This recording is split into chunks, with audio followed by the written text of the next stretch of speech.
Clinical examination of the respiratory system. Pleural rap.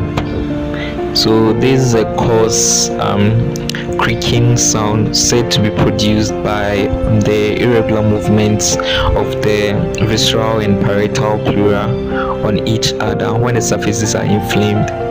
So pleural rap is heard in both inspiration and expiration, and it disappears when fluid collects between the two surfaces of the pleura.